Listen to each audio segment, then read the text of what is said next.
반갑습니다. 수요일에 함께하는 성경 맛보기 에베소서 우리 마지막 시간 함께 은혜 나눠보고자 합니다. 오늘 마지막 시간으로서 에베소서를 정리하고 끝을 맺게 됩니다. 네, 에베소서 6장 21절부터 24절까지 함께 보시겠습니다. 나의 사정 곧 내가 무엇을 하는지 너희에게도 알리려 하노니 사랑을 받은 형제여 주 안에서 진실한 일꾼인 두기고가 모든 일을 너희에게 알리리라. 우리가 사정을 알리고 또 너희 마음을 위로하기 위하여 내가 특별히 그를 너희에게 보내었노라. 아버지 하나님과 주 예수 그리스도께로부터 평안과 믿음을 겸한 사랑이 형제들에게 있을지어다.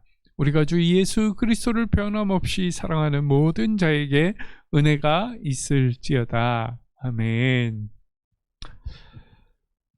이제 사도 바울은 자신의 편지를 종결짓는 자리에 이르렀습니다. 그럼으로써 우리도 마지막을 지금 종결짓기 위해서 이 자리에서 우리가 이 영상을 통해서 에베소서를 배워 나가고 있죠. 사도 바울 자신의 이 편지를 보면 그 자신의 개인적인 근황이나 교인들이 궁금해하는 이 세세한 내용들을 편지에 적고 있지는 않습니다. 하지만 이 두기고라는 이 사람을 통하여서 그 소식들과 그 궁금해했던 그 세세한 내용들을 두기고를 통해서 전달하고자 하는 것이죠. 예. 그래서 이 두기고를 소개할 때 이렇게 말합니다. 사랑받은 형제요 주 안에서 진실한 일꾼이라고 소개를 하고 있습니다. 네. 그래서 이 두기고가 이 구체적인 소식들을 그들에게, 그러니까 에베소 성도들에게 가지고 갈 것임을 우리가 알고 있습니다. 이 구절을 통하여서 우리는 이 많은 경우에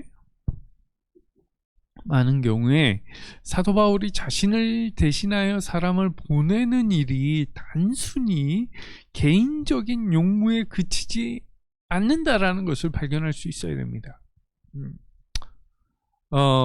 이는 사도 바울의 이 복음 사역과 목회적 관심을 대리할 사람을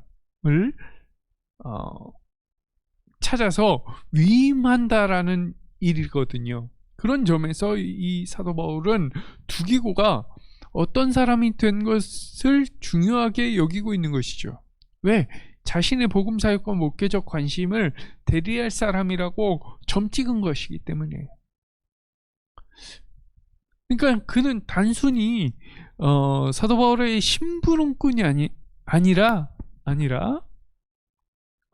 그 자신이 진실한 일꾼이고 주님의 사역자였습니다. 그러니까 바울의 종이 아니었어요. 바울의 종이 아니라 동역자였습니다. 그 하나로 이제 사도 바울과 동역했던 동역자라고 보시면 됩니다. 철저하게 목회적 관심을 두고 따라한 바로 그 동역자라고 보시면 됩니다. 그래서 바울과 공동의 사역을 위해서 부름받고 협력했던 사이였다는 것을 우리가 명심하시면 됩니다.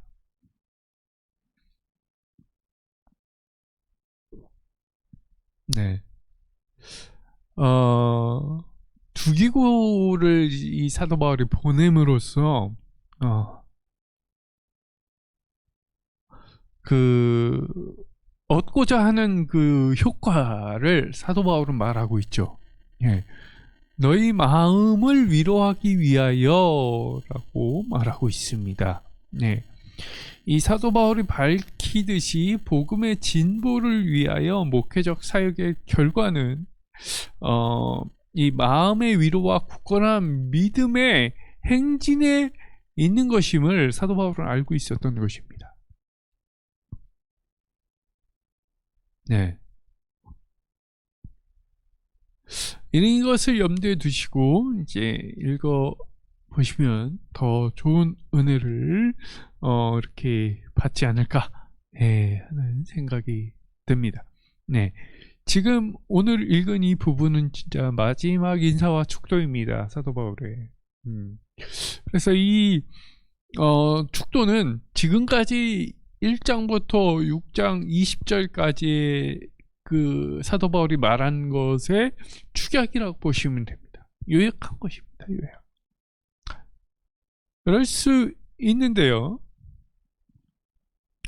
이 이방인 그리스도인들이 이제는 복음 안에서 누리게 된 모든 축복들, 특히 이 하나님과 위대한 샬롬과 믿음의 뿌리를 통해서 열매 맺는 그 사랑의 풍요함이 이제는 그들의 몫이 되었다라는 것입니다. 예.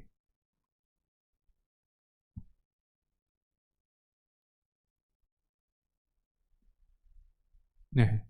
그러니까 이 모든 축복들이 그리스도 때문에 그들이 정당하게 누릴 수 있는 것입니다. 네. 그렇죠? 이를 생각할 때마다 이 그리스도의 이 변함없는 사랑, 그냥 그리스도를 뜨겁게 사랑하며 감사하지 않을 수가 없음을 우리가 알 수 있어요. 이제 그 감사하는 마음으로 그리스도를 변함없이 사랑하는 모든 사람들이 그 예수 그리스도가 가져다 주시는 풍성한 은혜의 축복들을 아멘으로 받아서 기쁨을 누릴 수 있는 것입니다. 우리가 이런 기쁨을 아멘으로 받아서 지금 코로나 시대에 어렵게 살아가고 있지만, 힘든 시간을 보내고 있지만 기쁨을 누릴 수 있음은 이 풍성한 은혜를, 축복들을 우리에게 주시는 그리스도의 변함없는 사랑이 있다라는 사실을 우리가 깨닫게 되는 시간 되시기를 바랍니다. 네. 그러면 이렇게 될 수밖에 없어요. 예. 그러니까 그의 뜨거운 그 심정과 가슴 벅찬 감격과 사랑을 느끼지 않을 수가 없는 것입니다.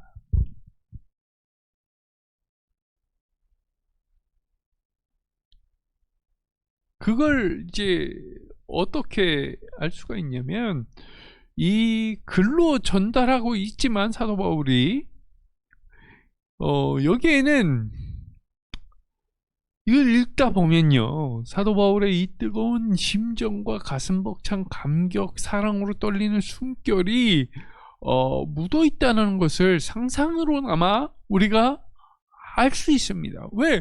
그에게는 그리스도의 그 뜨거운 사랑, 그 사랑으로 가득 찼었기 때문입니다.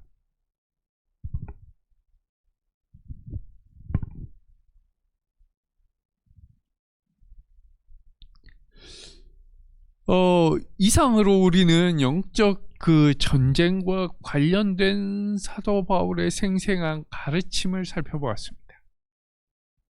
네. 우리는 이 영적 전쟁이 현실이고 이 과거의 것으로 그치지 않는다라는 것을 잘 알고 있어야 됩니다. 오늘 이제 우리 시대, 그리고 우리 앞에 놓여진 이 삶의 상황들 가운데서도 우리가 수행해 가야 할 영적 전쟁이 있어요. 이 영적 전쟁은 지금 이 편지를 쓰고 있는 사도 바울 당시의 시대에도 있었고, 지금 우리가 살아가고 있는 이 시대에도 계속되고 있는 전쟁입니다.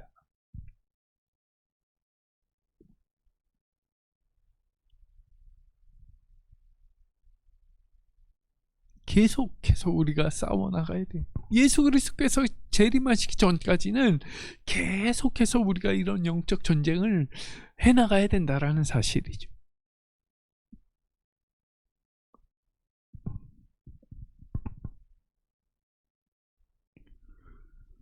우리의 이 주변에서 펼쳐지는 많은 현상들, 그 배후에, 그리고 우리의 그 혈과 육 차원을 뛰어넘는 이 정사와 권세와 이 어둠의 세상 주관자들과 하늘에 있는 이 악의 영들을 움직임을 감지할 수 있게 됩니다. 예, 그렇죠. 그래서 이 모든 현상들 배후에, 그리고 사람들의 배후에, 심지어는 베드로와 같이 가장 가까운 사람들의 배후에서 이 작용하고 있는 이 어둠의 세력들에 맞서고 그들을 그리스도의 능력으로 물리치는 일이 오늘 우리에게도 있는 우리들의 과업이라는 사실입니다.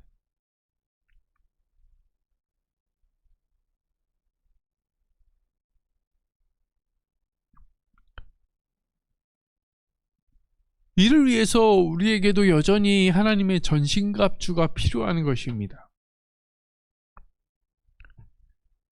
그런데 그 어떤 분들은 이 영적 전쟁을 굉장히 애매한 것으로 생각하시는 분들이 계십니다. 근데 이 영적 전쟁은요, 절대 결코 애매한 것이 아닙니다. 예, 절대로 이게 애매한 것이 아닙니다. 오히려 그 세상적인 전쟁이 더 애매할 때가 있습니다. 예, 이게 뭐냐면 예전에 이제 제가 청소년 시기 때 이라크 전쟁을 보시면 그 성격이 훨씬 애매했다라고 보여져요. 예. 그리고 지금 우리 남북 관계를 생각해 보십시오. 이 문재인 대통령이 뭐 평화를 시도를 하고 계속 북한과 대화를 하고 협력을 위해서 노력을 하지만 북한 보십시오. 예. 지금 이 영상을 녹화하는 이 시간에 이날 탄도미사일을 발사했다라고 합니다. 예. 문 대통령은 계속해서 화해의 제스처, 우리가 통일해야 되는, 그리고 그런 평화를 위해서 제스처를 계속 보내지만 한쪽에서는 뭐 자기의 그 군사력을 뽐내기 위해서 탄도미사일을 발사한다든지, 그러니까 한쪽에서는 포탄이 터지고 총성이 막 이거 치열한 전투가 있어서 사람들이 죽어나가는데, 또 다른 한쪽에서는 이 전쟁의 성격이 무엇이냐를 두고 치열한 공방을 벌이고 있다라는 것이죠. 그래서 이거 정치적으로 이용하는 이제 정치인들은 치열한 공방을 벌이고,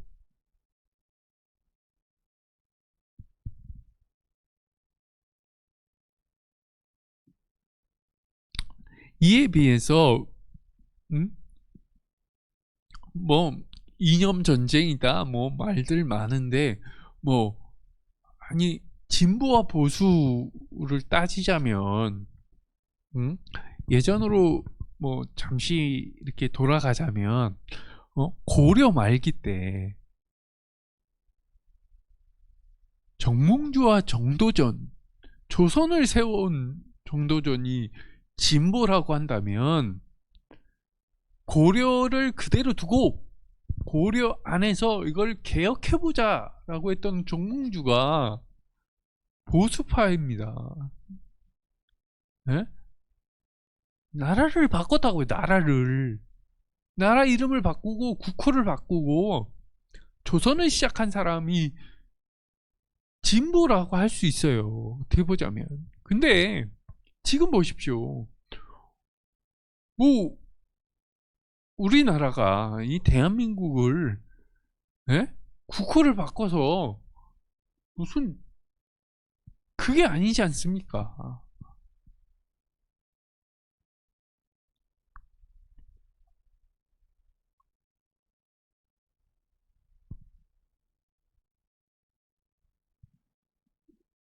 애매하다고요. 세상적인 이 정치적 이념 전쟁이나 총칼을 들고 하는 전쟁들은 굉장히 복잡하게 하지만 애매한 게 너무나 많습니다. 그런데 이에 비해서 우리 앞에 놓여진 이 영적 전투는요, 굉장히 그 성격이 분명합니다. 이게 뭐냐면 하나님의 원수들과 맞서 싸우는 이런 전투이기 때문이에요. 우리가 왜 싸워야 하는지, 무엇을 위해 싸워야 하는지, 누가 맞서 싸워야 하는지가 너무나 분명합니다.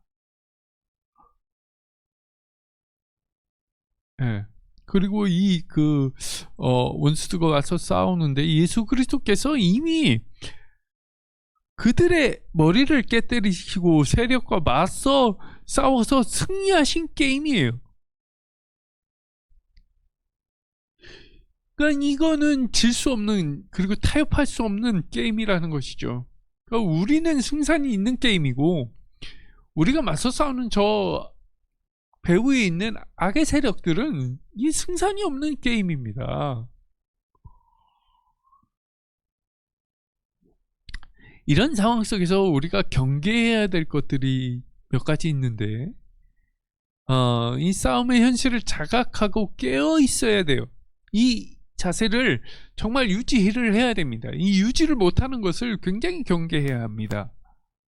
특히 이 시대에 그 마귀의 세력이 그 활약을 전혀 자각하지 못하는 이 세상 사람들 가운데 엄청난 위력을 발휘하고 있다는 사실을 우리가 잘 목격할 수 있어요. 뭐 보면 수많은 젊은이들이 여러 가지 것들에 중독되고 있는 이 현실을 발견하실 수 있고요. 어떤 사람은 이제 약물 중독이나 알코올 중독이 되기도 하고, 폭력이나 이제 섹스에 중독되기도 하고, 인터넷 게임, 예? 뭐 약물을 했지만 마약 등, 예? 동성애라든지 이런 것들에 중독되어 갑니다. 자기도 모르는 사이에 그렇게 되고 있어요. 교회에서도조차, 이 목회자들조차 자기의 정치색을 드러내면 안 되거든요. 저도 잠깐 정치 얘기를 했었지만, 아예 정치를 하려면 정치 쪽으로 가든지, 목회를 그만두고 가든지, 뭐 하는 거예요 지금? 하나님의 이 나라의 이념을 설파하고 전파하고, 그들에게 하나님의 나라를 확장하기 위해서 하나님의 생각과 하나님의 법도를 가르쳐야 될 목회자들이 우파 좌파 나뉘어 가지고 거기 가가지고 정치적인 입씨름이나 하고 있으니까,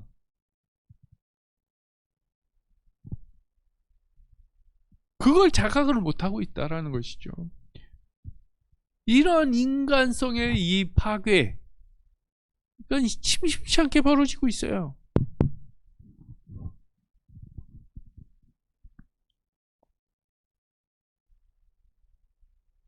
네? 그리고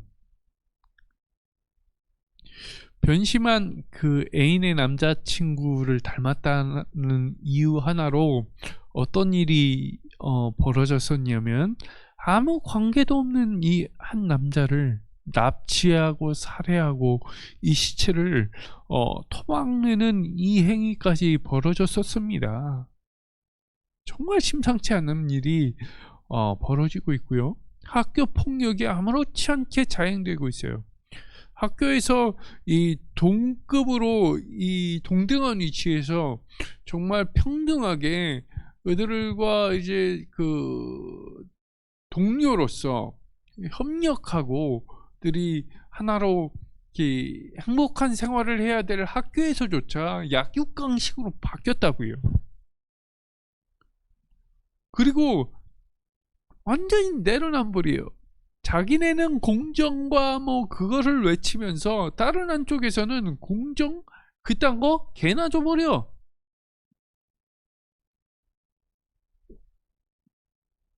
이런 부정부패가 늘상 자행되는 세상입니다.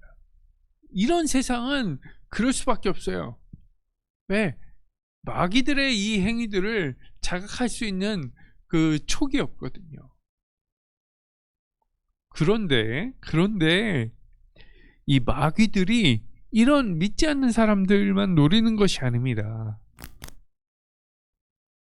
마귀들이 진짜 노리고 있는 거거든요. 그 믿지 않는 사람들의 행위를 통해서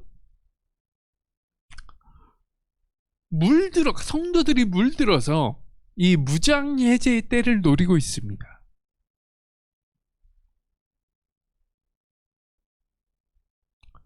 잘 생각해 보십시오.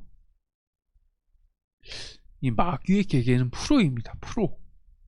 그런데 이에 맞서는 성도들의 준비는 아마추어급도 안 되는 게 문제예요. 이게 아주 큰 문제입니다. 정말로 안타까운 거는요.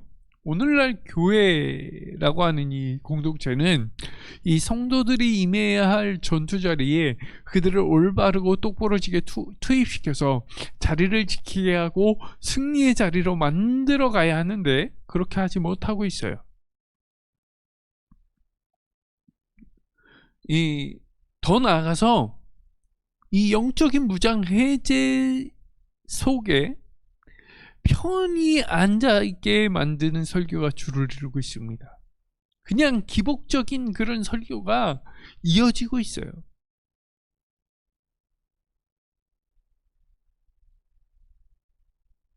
거기에 더해서 그 설교에 취해서요,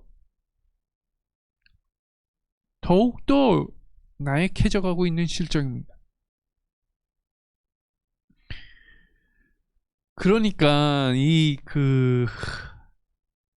많은 그리스도인들이 생활 현장 속에서 빈번히 실패하고 패배할 수밖에 없고 유혹에 못 이기고 내로남불의 이 신앙을 갖게 되고 자신의 이익이 된다면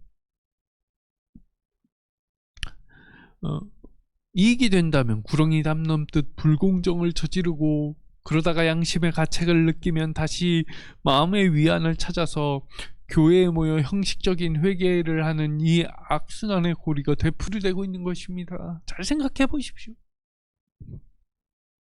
사랑하는 성도 여러분, 우리가 해야 할 것이 있습니다. 우리가 해야 될 것은요, 하나님의 말씀, 성경 말씀의 근거에서 이 악순환의 고리를 끊어야 합니다.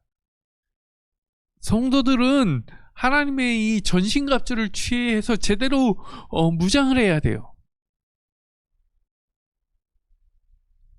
그래야만 패배하거나 물러서지 않게 됩니다. 그리고 주님의 강한 군사로서 세상 속에 나아가도록 우리가 준비해야 됩니다. 위로를 찾는 것이 아니라 마음의 위안거리를 찾는 것이 아니고 자기의 그 앞날을 위해서, 인생의 앞날을 위해서 복이나 달라고 그런 설교를 찾아다니는 것이 아니라 영적인 전투의 승리를 위해서, 그 승리를 위한 재충전의 시간을 위해서 이 싸움의 공동체성을 확인하고 승리를 주신 주님께 감사하며 또 그를 힘입어서 다시 나아가 싸우겠노라는 제 다짐을, 제 결단을 위해서 모이고 예배하고 설교하고 기도하는 교회가 되어야 되는 것입니다. 우리 안산광명교회가 그리스도의 강한 군사들이 되는 공동체 교회가 되기를 주의 이름으로 간절히 소망합니다.